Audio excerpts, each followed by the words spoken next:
ओम तत्सत। ओम श्री परमात्मने नमः। ओम श्री गुरुवे नमः।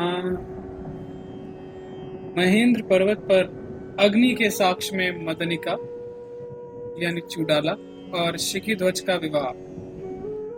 एक सुंदर कंदरा में पुष्प शैया पर दोनों का समागम। शिखी ध्वज की परीक्षा के लिए चूडाला द्वारा माया के बल से इंद्र का प्राकट्य। इंद्र का राजा से स्वर्ग चलने का अनुरोध। राजा के अस्वीकार करने पर परिवार सहित इंद्र का अंतर्धान। श्री वशिष्ठ जी कहते हैं, श्री राम तदनंतर कुछ ही दिनों के बीतने के बाद कुंभ रूप धारिणी सती चूडाला अपने स्वामी राजा शिखीध्वज से इस प्रकार बोली। कमल पत्र सदृश नेत्रों वाले महाराज, मेरी यह बात सुनिए। मैं प्रतिदिन रात्रि के समय स्त्री ही बनकर रहता हूँ, इसलिए मैं अपने इस प्रकार के स्त्री धर्म को सफल बनाना चाहता हूँ। इसके लिए विवाह द्वारा अपने को किसी योग्य पति के हाथों सौंप देने का मेरा विचार है। इस विषय में त्रिलोकी में केवल आप ही मुझे पति रूप से पसंद आ रहे हैं। अतः विवाह विधि से आप सर्वदा रात्रि के समय पत्नी रूप में मुझे स्वीकार कीजिए। राजन, चारों ओर से सारी वस्तुओं में इच्छा अनिच्छा तथा तज्जनित फल का त्याग करके हम लोग इच्छा अनिच्छा से रहित हो गए। अतः इस अभीष्ट कार्य को आप अवश्य संपन्न करें।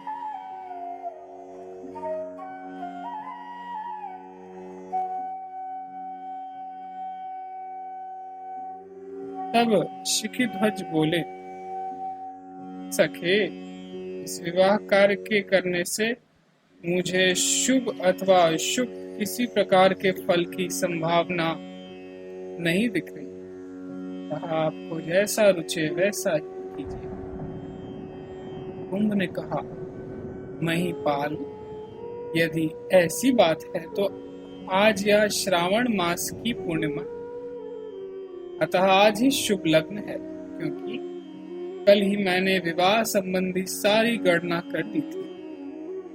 महाबाहु, आज रात में संपूर्ण कलाओं से परिपूर्ण निर्मल चंद्रमा के उदय होने पर हम दोनों का विवाह होगा। राजन, उठिए और हम दोनों वन के भीतर से अपने विवाह के लिए चंदन और पुष्प आदि सामग्री एकत्र करें। यूं कहकर कुंभ उठे और राजा शिखीध्वज के साथ साथ पुष्पों को चुनने तथा सामग्रियों के संचय करने में जुट गए।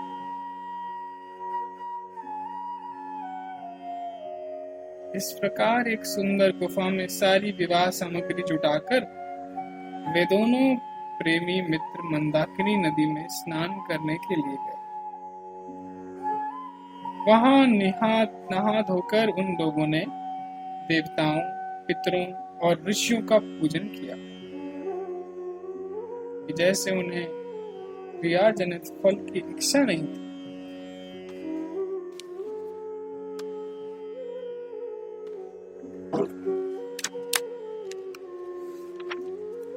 उसी प्रकार शास्त्र विहित क्रिया का त्याग भी उन्हें पसंद न था। तदनंतर कल्प वृक्ष के उज्जवल वर्ण के वल्कल वस्त्र पहनकर तथा फल खाकर वे दोनों क्रमशः विवाह स्थान में आए। फिर सूर्यास्त होने पर उन्होंने संध्या वंदन की विधि पूरी की और मंत्र जप तथा अगमर्षण आदि भी किया। इतने में ही कुंभ स्त्री रूप में परिणत हो गए। तब वे सोचने लगे कि यह वधू तो मैं बन गया, अब मुझे अपना शरीर वर को दे देना चाहिए, क्योंकि समयोचित कृत्य का पालन अवश्य करना चाहिए। यह मैं वधू हूँ और आप मेरे मनोनीत वर सामने उपस्थित। यह आपके परिणय का समय है, तो आइए और मुझे ग्रहण कीजिए। यूं विचार कर वह वर के समीप जो सामने वन वेदी के निकट स्थित तथा उगते हुए सूर्य के समान तेजस्वी थे, गई और यूं बोली, मानद, मैं आपकी भार्या हूँ। मेरा नाम मदनिका है। मैं आपके चरणों में यह स्नेह पूर्वक प्रणाम करती हूँ। नाथ, अब आप शास्त्रोक्त विधि के अनुसार अग्नि प्रज्वलित करके मेरा पानी ग्रहण कीजिए। श्री वशिष्ठ जी कहते हैं। रघुनंदन, तदनंतर उन दोनों ने वेदी के समीप खड़े हुए खंभों को फूल से लदी हुई लताओं से सजाया। फिर उस वेदी के मध्य भाग में अग्नि की स्थापना करके उसे चंदन की लकड़ियों से प्रज्वलित किया। जब लपटें निकलने लगी तब दक्षिण क्रम से उस अग्नि की प्रदक्षिणा की। तत्पश्चात उस अग्नि के सामने पल्लव के आसन पर वे पूर्व अभिमुख हो दोनों आसीन हो गए। उस समय उन दोनों वर वधू की अद्भुत शोभा हो रही थी। फिर शिखीध्वज ने उठकर स्वयं ही उस कांता मदनिका का पाणी ग्रहण किया। उस समय उस वन में उन दोनों की परस्पर शिव पार्वती के समान शोभा हो रही थी। फिर उस मंगल स्वरूप दंपत्ति ने उस अग्नि की प्रदक्षिणा की। उन दोनों ने परस्पर एक दूसरे को अपना हृदय, जो प्रेम के लिए लोलुप तथा सर्वोत्तम ज्ञान से पूर्ण था, समर्पित कर दिया। उन्होंने अग्नि की 3 बार प्रदक्षिणा की और उसमें लाज आहोम किया। इस प्रकार समान रूप से संतुष्ट हुए वर वधू ने एक दूसरे द्वारा पकड़े गए अपने हाथ को छुड़ा दिया। तदनंतर उन दोनों प्रेमियों ने वहां से उठकर एक सुंदर कंदरा में, जिसका उन्होंने पहले से ही स्वयं निर्माण कर रखा था और जिसमें चमकीले दीपक जल रहे थे, प्रवेश किया तथा वे दोनों पुष्प शैया पर बैठ गए। फिर तो परस्पर प्रेम भरे तरह तरह के मनोहर वाद विलासों से, समयोचित आलिंगन आदि कृत्यों से, प्रेम युक्त व्यवहारों से तथा नए नए सुख उपभोग से उस उत्तम दंपत्ति की वह लंबी रात मुहूर्त के समान बीत गई। कुलभूषण राम, इस प्रकार वे दोनों कुंभ और शिखीध्वज महेंद्राचल की गुफा में स्वयं विवाहित होकर देव तुल्य परम प्रेमी दंपत्ति बन गए। दिन में तो वे परम प्रेमी मित्र बन जाते, रात में प्रिय पति पत्नी हो जाते। प्रभा और दीपक की तरह वे परस्पर घुले मिले रहते, अलग तो कभी होते ही नहीं। इस प्रकार जब धीरे धीरे कुछ मास व्यतीत हो गए, अब देवपुत्र का स्वरूप धारण करने वाली चुड़ाला ने विचार किया कि अब मैं नाना प्रकार के उत्तम उत्तम भोगों द्वारा राजा शिखीध्वज की परीक्षा करूंगी, जिससे इनका चित्त कभी भी भोगों में अनुरक्त न। ऐसा सोचकर चुड़ाला ने अपनी माया के बल से उस वनस्थली में देवगणों तथा अप्सराओं के साथ पधारे हुए इंद्र को दिखलाया।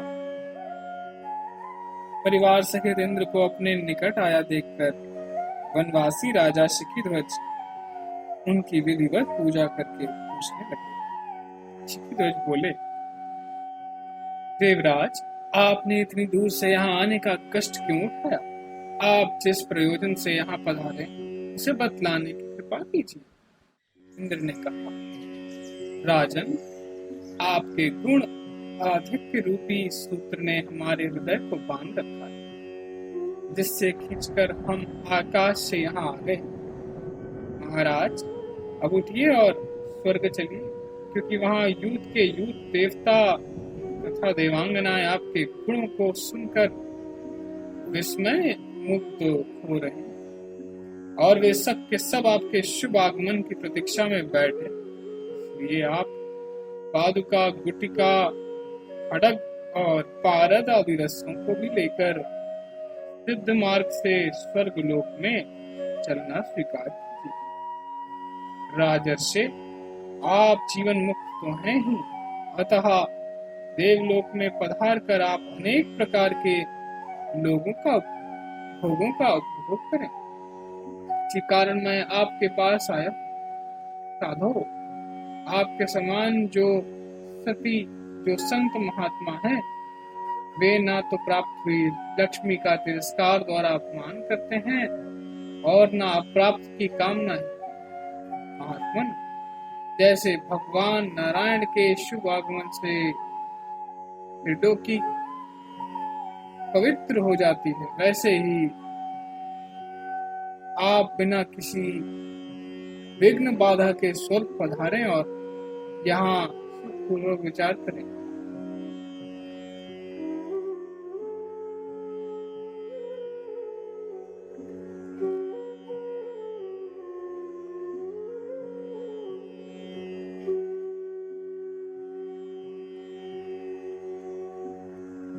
जिससे वह स्वर्ग पवित्र हो जाए। शिखी ध्वज बोले, देवेंद्र, मैं तो सभी देशों को स्वर्ग सा ही मानता हूँ, क्योंकि मैं जिस परमात्मा को स्वर्ग मानता हूँ उसकी सत्ता सदा सर्वत्र वर्तमान। अतः मेरे लिए कहीं पर भी एक देशी स्वर्ग नहीं। प्रभु, मैं सभी जगह संतुष्ट रहता हूँ और सभी स्थानों में विचरण करता हूँ। मेरे मन में किसी प्रकार की इच्छा तो है ही नहीं, अतः मैं सर्वत्र आनंद से परिपूर्ण रहता हूँ। इन्हीं सब कारणों से एक स्थान में रहने वाले किसी ऐसे एक देशी स्वर्ग में जाने की तो मैं इच्छा ही नहीं करता, इसलिए मैं आपकी आज्ञा का पालन कर सकूंगा। इंद्र ने कहा, साधु शिरोमणे, जिन्हें ज्ञातव्य वस्तु का ज्ञान प्राप्त हो गया है तथा जिनकी बुद्धि परिपूर्ण हो गई है, आपके लिए भोगों का भोग करना और ना करना बराबर है, अतः आपके लिए भोगों का सेवन करना उचित। देवराज इंद्र के यूं कहने पर भी जब राजा मौन ही रहे, तब इंद्र ने पुनः कहा, राजन, जब आपकी ऐसी ही धारणा है तब मैं ही यहाँ से चला जाता हूँ। यूं कहकर राजन, आपका कल्याण हो, इस आशीर्वाद देते हुए इंद्र वहीं अंतर ध्यान हो गए। देवराज के अदृश्य होते ही उनके साधक का महत्व